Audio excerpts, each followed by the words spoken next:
Welcome to the Insider's Insight podcast, where we share with you the thoughts of the individuals who are working for projects that are changing the world. Thank you to our sponsor, Creditcoin, the building blocks of trust. For more details, please visit the show notes below. Welcome to Insider's Insight. Today, I have two special guests. I have Leon from ENS and I have Michael from Fantom. We are going to have a discussion today about some high-level concepts of how crypto may change the world. And I'm very happy to have these two with me because I think with their experience, they can deliver some great insights on the topic. Now, how this all came about was the other day I heard a podcast with, I think her name is Lee Jin. She was on Bankless. I will put a link to that podcast in the show notes below. But essentially, she explained how she thinks that crypto will lower inequality because of the fact that the reason why inequality arises is that the rich earns most of its income from capital, whereas the poor earns most of its income from labor. And so in this sort of environment with high inflation, capital preserves its value and is also able to earn a much more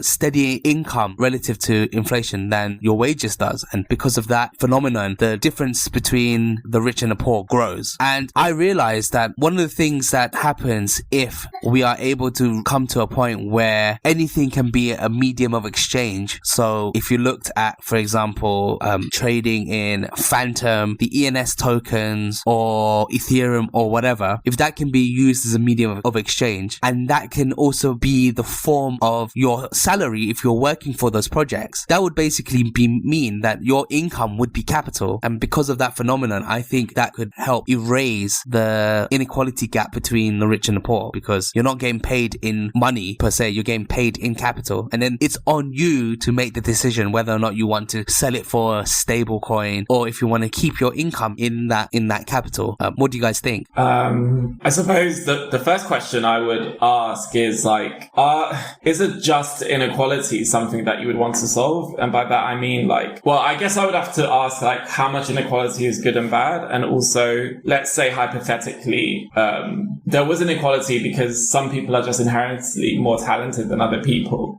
Is that still something we would want to solve? Because then we'd get into the case where we may be sort of unjustly redistributing wealth, I suppose. Well, I think we just want to promote equality of opportunities, right? Just to make sure that it is a level playing field. Whereas if you're born and you inherit a lot of capital, you're obviously going to be at an advantage compared to someone that needs to work up the ladder. And I also believe that if you're getting paid in crypto, one of the things that would have to happen is that our education system would have to evolve so that we're teaching young individuals how to manage their personal finances. Sorry, go on. Sorry, I was just gonna say, equality of opportunity.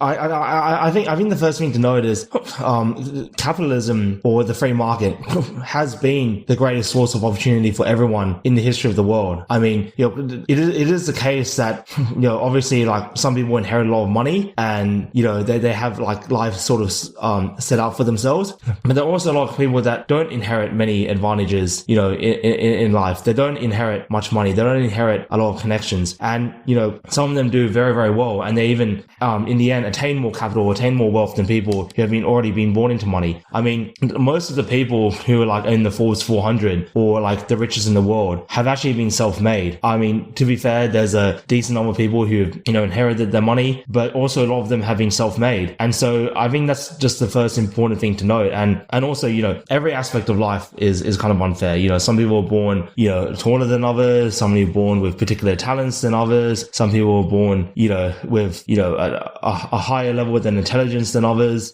So there's always life isn't fair in any way. But I think what a free society would do would help those people that we're not as fortunate as others, whether it's through charity, which I think is totally fine because it's completely voluntary, and just as a community as a whole.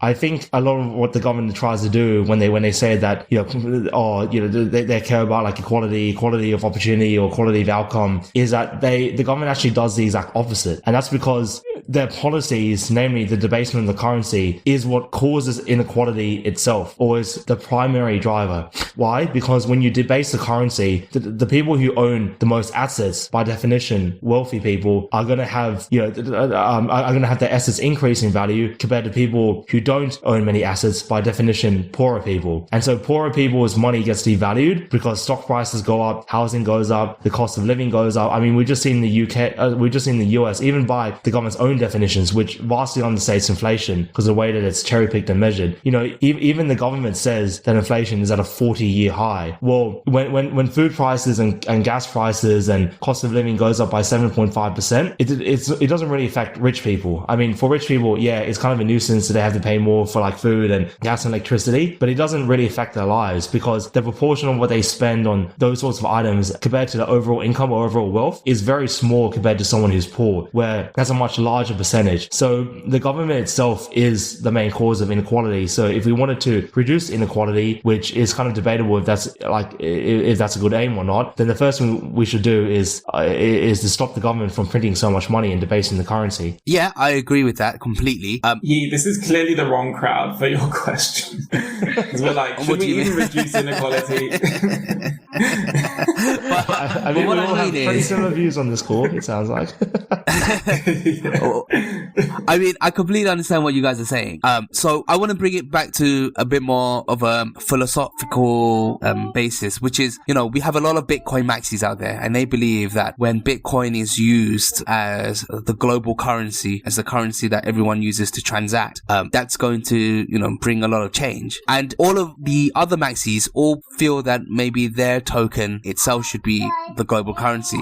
What I'm trying to say is we don't need to be controlled by any one currency. Anything can be currency. And that phenomenon in itself, I think, will be good for society. And what do you guys think about that? Because you can imagine in a world where, if possible, if you could buy, say, a coffee with a fraction of an Apple share, then there would be no need to keep money, right? You could just hoard Apple shares per se, and you could use that to have your daily expenditure. But in the world of crypto, that is possible. Whereas in this current system, it's not, because shares cannot be fractionalized, but crypto can. So I'm thinking specifically about that phenomenon. Do you think that world could exist, number one, or do you think we're destined to have a single currency ecosystem? And two, if it did occur, do you think it would be positive for society? Yes, I thought, just going off of what Michael said, when you have inflation and assets are rising and that disproportionately affects the rich, I think if we were paying people more in assets, maybe that would be a way to reduce inequality, but more importantly, it would be fairer, I suppose. It would be more moving towards equal opportunity for a few reasons. One, people would be learning more about how capitalism works, I suppose, and how wealth management works. And so I think there's something in there, actually. I think there's something in there that Michael would probably agree with too. But what I'm not sure about is the full implications of actually people buying and selling things with assets, because I suppose that hasn't happened before. And I suppose that wouldn't be desirable because you wouldn't want to be subject to the volatility of your assets necessarily. But yeah, I'm interested to know what the implications would be if people were more using assets to buy goods and services than money. Yeah, I definitely agree with what Leon was saying. There is a big impediment to this though, and that is the government taxes, because the way that it usually works in many countries that have income tax is that if you get paid in a different currency than the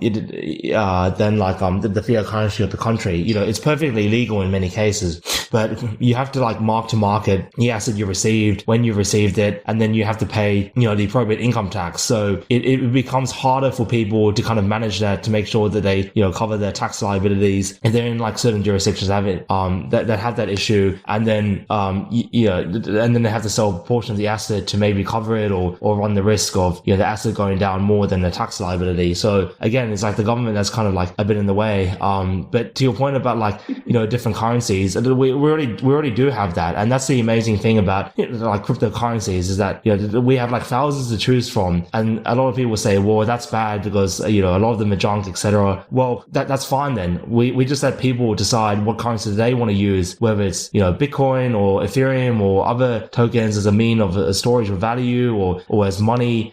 It's really like a free market. And, like generally over time, like people gravitate towards the money that they see is the most valuable and the most secure over time. And so it would be, just a few cryptos that are used as money, as opposed to say like 3,000. But the important thing about cryptocurrencies is that it's all voluntary. So nobody's forced to use a particular cryptocurrency. There's no like legal tender laws that force people to use, any cryptocurrency like worldwide, except in like El Salvador where you have to use Bitcoin, but that's like by government edict, right? So that's not voluntary, because people are saying in El Salvador that don't want to use Bitcoin still have to use Bitcoin because it's the law. I mean, there are a lot of great things like El Salvador has done, and, like talking about cryptocurrency is like one of them, but still like having it legal tender is a form of government enforcement. And so it's the government that I think is going to be the biggest impediment for people using cryptocurrencies, because they're going to interfere and because they have a vested interest in protecting, the fiat standard, the central bank standard that they have at the moment,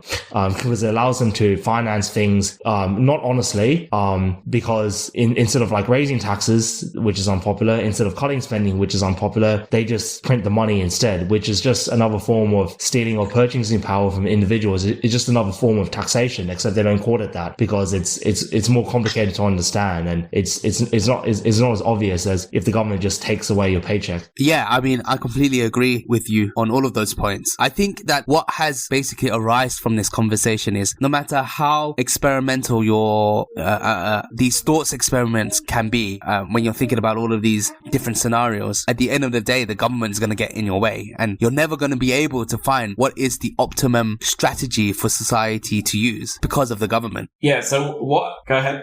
Okay. Yeah, so I've always wondered about this, because it seems that the government today, I think, is so far from what it should be that people, I think, are confused about what the role of government even should be. And so for me, it should be more like a referee in a football match. It's like if the referee came in and started to like put weights on the faster players and like started to like make one goal bigger and one goal smaller and all of that, it would be weird, right? Everyone would be like, what's going on? And so, and even like with tax rates at the moment, like in a lot of countries, if you're earning a lot of money, you're giving up 40% after a certain amount, just all to the government. And so, I think it's clear that the government is like way too involved in people's daily lives. And right now that would be getting in the way of, maybe it would be better for assets, for people to start using assets more, but taxes get in the way of that. And so I think an interesting question is like, what level of involvement should the government have?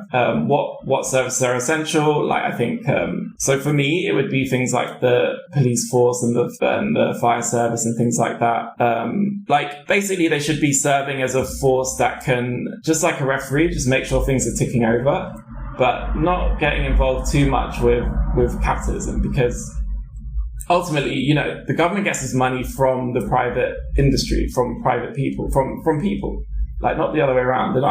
They're generating economic value in the sense that they facilitate the economy to run. But other than that, they're not. And, I don't know, I think people kind of lose sight of that. Like, so when people look for solutions to societal problems, their first instinct is to go to the government. But actually, like, I don't think it should be that way. I think, like, it's us as the people who can, like, solve our own issues. Mostly if we're allowed to do what we want, and like be free and have a free market in most cases. I think that would be a better solution to inequality, or at least equal opportunity, I suppose, because we can debate if inequality is actually a problem.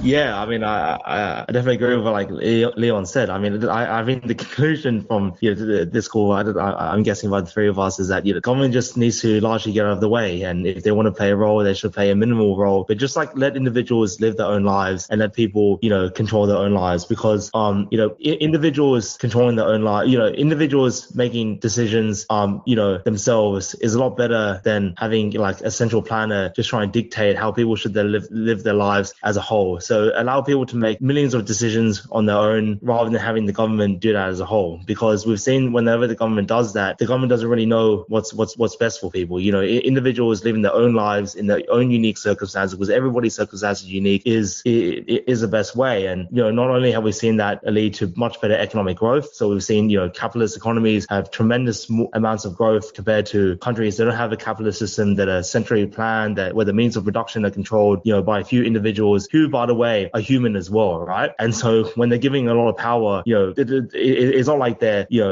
great people and that they distribute everything fairly. No, they just take a lot of stuff from them for themselves. Like in the old Soviet Union, the people who were in government didn't actually have any money, and the reason they didn't have any money was because everything was given to them by free, because they controlled the government, so they could get whatever resources they wanted. It was poorer people that had to use money in the Soviet Union because it was a form of rationing, it was a form of control, and that's why you had long bread lines. That's why you had much more poverty than you do have in like capitalist countries, in countries like the US in comparison, during the 20th century. And so the lesson here is that is a lesson of freedom as well, that if we really like trust individuals, if we really believe that people in people's judgments, we trust people to vote, apparently. Well, if you can trust people to vote, shouldn't you be able to trust people to run their own lives? Because you're saying that if you believe in democracy, that like people can make rational judgments, people can make smart judgments, and therefore democracy is a great system because they will make the choice that they want best for their own lives. Well, if that logic applies to voting, that logic should apply for them being able to run their own lives rather than somebody else doing it for them. So Michael, I just wanted to carry on that. Like, do you have an idea of what level of government involvement do you think would be appropriate? And so like there may be some cases, I don't know, I think like children makes this conversation maybe more difficult, because like if we're going for equal opportunity and we know that there are children born into poverty, I feel like we have a responsibility to put some kind of flaw in, just so that like we're not leaving like children just out in the cold who basically, at least when they come into the world, they haven't done anything yet. And so I feel like the result of that is that we have a welfare state and we end up giving, the parents money. But the goal is to try and give the children more of an equal opportunity. And this case in particular is something that I find difficult to reconcile with a very sort of anarchist viewpoint. So I wonder what you think about that. Yeah, well, like my personal views on this is that, I think the government that governs the least is the best form of government. So the thing to note about like welfare is that, or the thing about any government spending in the current system is that it's all taken by force.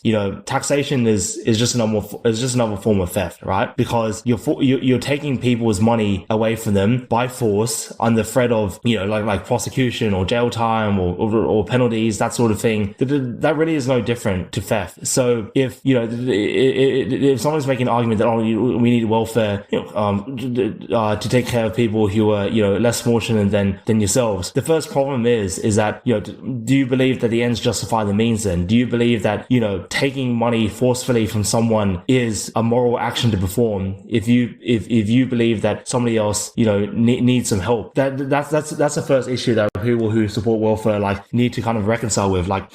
Do you think that one wrong makes a right? Well, I don't really believe that, because what I believe in is kind of is voluntarism, right? And I believe that I have faith in my fellow human beings, that if we were to have a voluntary society, that people would group together and they would help take care of the people who are less fortunate. I mean, that's what communities have done in the past, local communities. That's what churches have done in the past, and I think that's what humans voluntarily can do.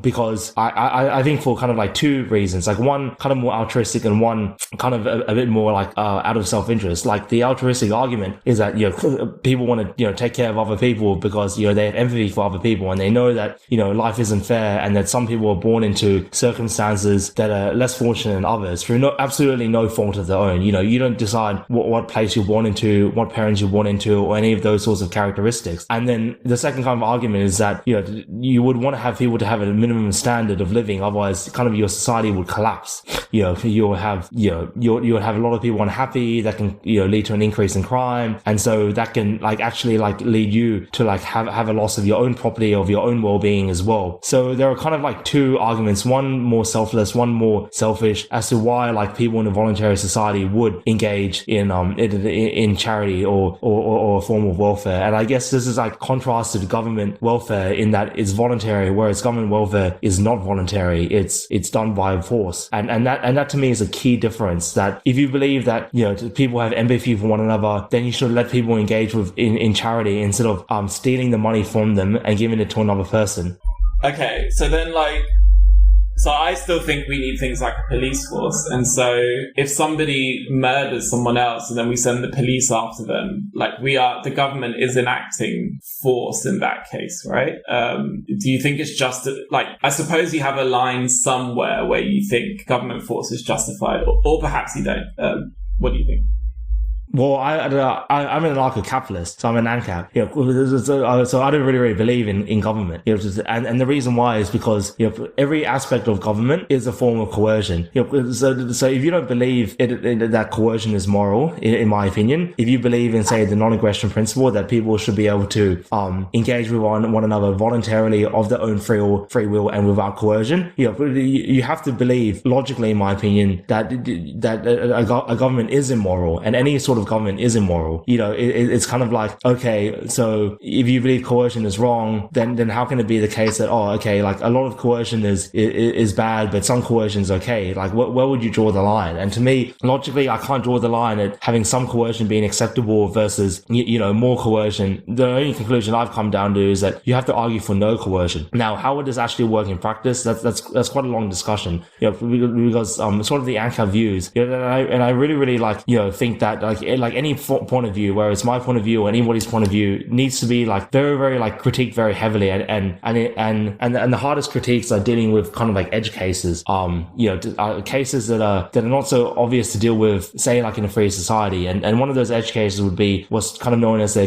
continuity problem. That is, okay, so in a voluntary society, you say people should be able to act of their own free will. Well, how do you know that somebody is capable of acting their own free will? We have, unfortunately, a lot of old people get dementia, they get Alzheimer's. If someone's suffering from dementia, Alzheimer's, it's hard to argue that they're able to, voluntarily participate in certain activities or sign documents, which is why you kind of have power of attorney, and you delegate the authority to the next of kin. And also on the other end with children, when do you draw the line that children are capable of free will? I mean, under the law, it says, a day before you turn 18, you're a child. The day that you turn 18, you're suddenly an adult. And there's a lot of legal implications as a result of it, but it's kind of a bit arbitrary, because some children, mature younger than others. Some children are capable of a lot more free will than even some adults. So where would you exactly draw the line in free society? And it's not a very obvious, answer to it, right? I mean, one of the answers could be that, the voluntary society is the one that kind of sets the rules as to where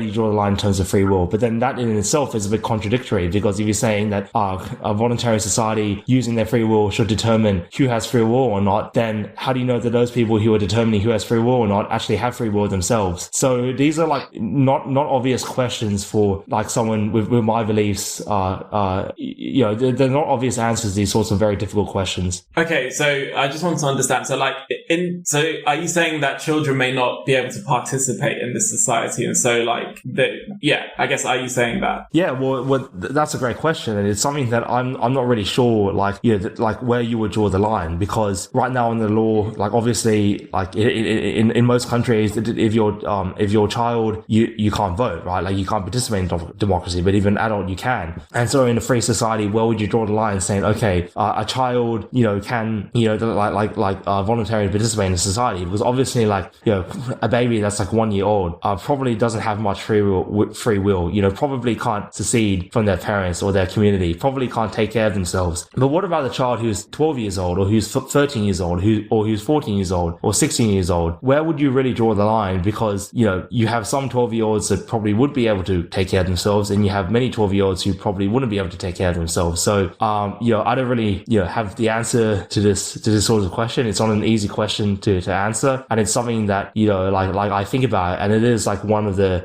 biggest challenges, I'd say, for someone with kind of my views about this. So I'm still kind of interested in the question of basic services. If you're not sure about that, that's fine. I'm not trying to push you into a corner or anything, but I just wonder if you have an idea about how things like the police service and fire service would work, because I would say I'm more towards ANCAP mentality than the average person. But it's questions like that where I stop. I mean, like, I'm not sure if you were an engineer, but I think as an engineer, like, we're often making trade-offs between ideally what we'd like, and then we hit the practical situation where we actually need to build something. So we're going to need to, like, I wouldn't say betray. We're just going to need to, like, come down from our ideals a little bit. And so for me, like, those basic services fit into that category where, like, yes, we would love everything to be, like, completely voluntary, but there's just going to have to be some things that aren't. So do you have an idea of how an ANCAP society would provide those basic services? Yeah, so this is like, this is another question like libertarians get is like, in a free society, who would like build the roads? And it's like kind of become like a bit of a meme about it, but it is like a very serious question. And kind of like my answer to it is that, and it seems like a bit of a cop out, but if you believe in a voluntary society, you believe that people would be able to or are capable of self-organizing this, and that is with a police force, with say a fire service, with like ambulance service, people would collectively choose to pull the resources together and say, for the whole community, we're going to have like this sort of fire service, that sort of ambulance service, and that sort of police force, and so it's just kind of like a collective effort. It's kind of like a DAO. Like I think like a DAO, like a decentralized autonomous organization. One of these organizations that is governed by the rules of a smart contract that people can anywhere in the world participating. I think like a DAO is a very, very good example of like something that's like voluntary, right? And of course, in a DAO, you have some DAOs that work better than others, depending on the system. But I think collectively, people would kind of at their own self-interest say, well, we need like a police force, we need like an ambulance, and everybody would be expected to like chip in what they can. And if somebody decides not to chip in at all, well, they can, maybe people would exclude them, from the society, and so they wouldn't have those services. Whereas like if people voluntarily decide to contribute, from their own self-interest, they can probably see that, having those sorts of services would be essential for their society to keep operating. So I've thought about this before. And like, I can see a situation where, so if, let's say I paid for like my police insurance, like some countries have medical insurance, and then my neighbor though was getting their police service from another company, and then like a crime happened outside, and so like both police forces might be called, and then like they might end up fighting each other, and then it feels like, we basically have like private military companies kind of like fighting like on the streets almost, because like ultimately there's no authority to step in and be like, well, we have the monopoly on violence here, so we're going to deal with this.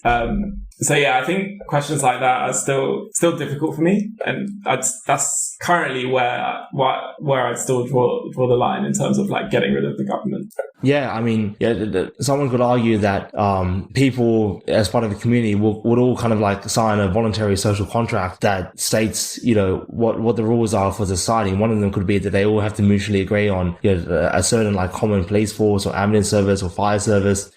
Because what I mean by like signing like a social contract, so there's this whole concept going back like a few hundred years of John Locke talking about like, why should there be a government and the society the way it is, and he kind of argued that like everybody signs a social contract, whether they realize it or not, in that when they participate in society, there's this like informal or like contract that just like concept that kind of exists where by agreeing to live in a society, you agree to abide by the rules, and so does everybody else around you. So that's known as like social contract theory. The big problem with John Locke's social contract theory, in my opinion, is that it's not voluntary. Like you kind of just born into it. And so if, for example, like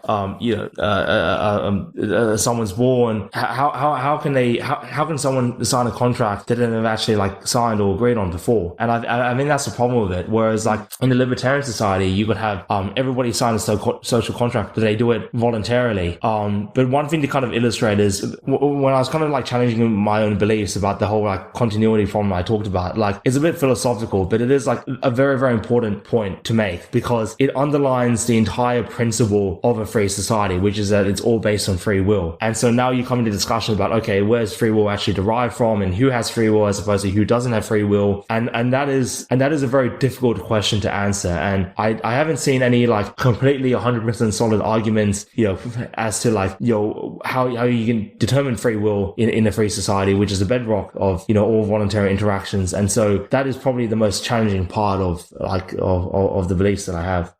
I think that what both of you said has been very interesting. I just wanted to clarify one point, because you actually answered one of the questions I had, which was, do you ever believe that we could have a society run without any leaders? And you obviously do, as you brought up DAOs. But at what point does, when a DAO makes a specific stipulation as of how an organization should be run, it then becomes almost law in that aspect. For example, if you don't abide by it, there is some sort of punishment. Does that, in your opinion, basically interfere with one's free will? Well, with a DAO, you can always choose to leave the DAO, right? So if you don't like how the DAO is operating, you voluntarily chose to join the DAO, and you can voluntarily choose to leave the DAO as well. But I mean, in terms of if countries will run like a DAO, because I like, in my opinion, I think there has to be a certain form of enforcement of these laws, or else society is just hard to control. As much as I believe in libertarianism, I have to admit that there has to be some sort of structure for society to run well. Yeah, I think this is a very very important statement, because I think there's a natural tendency towards centralization, because centralization in many respects is more efficient than decentralization. I mean, for example, like if you looked at like Athenian democracy in the past, you look at kind of like how DAOs operate. If DAOs are completely decentralized and people have to vote on every aspect of the DAO, it leads to it's very time consuming, and you might not get that much participation because it consumes a lot of people's time. And if you have to make decisions and everything, it takes time to kind of make those decisions, to have those arguments, to put the proposals forward, etc. Whereas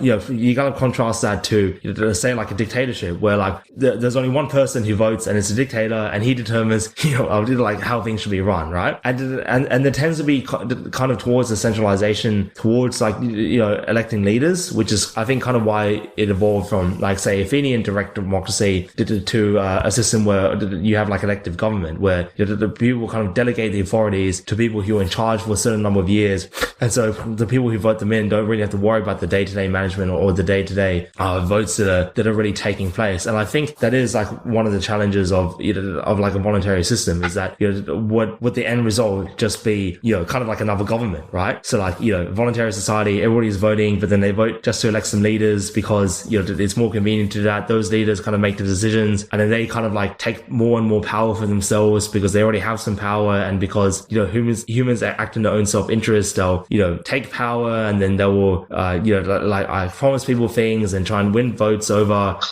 by not very honest means. I mean, it could very well be the case that this sort of like voluntary society that I have in my mind might actually just always gravitate back to a government anyway. I mean, that's definitely like a very like practical possibility. Actually, Lee and I had this conversation with another friend who basically said exactly what you said, which was ultimately we'll end up going back to a government. But I do feel that with technology evolving to the way it is, and now we have smart contracts, that we can build a better system where we don't need to be led by a single individual or a single entity, and that we can, get the public to make more decisions as of how societies run. Yeah, I would just add quickly. I would just add quickly, like if we end up with centralized control, but it's a result of everyone freely choosing that, then that's okay. Like, I don't think decentralization means that the decision making has to be decentralized. I mean, it means we have the choice. Like, the decision making can be decentralized if we want it that way, or if we see that one person is like particularly talented and they're the best to lead and make the decisions, and we're okay with that,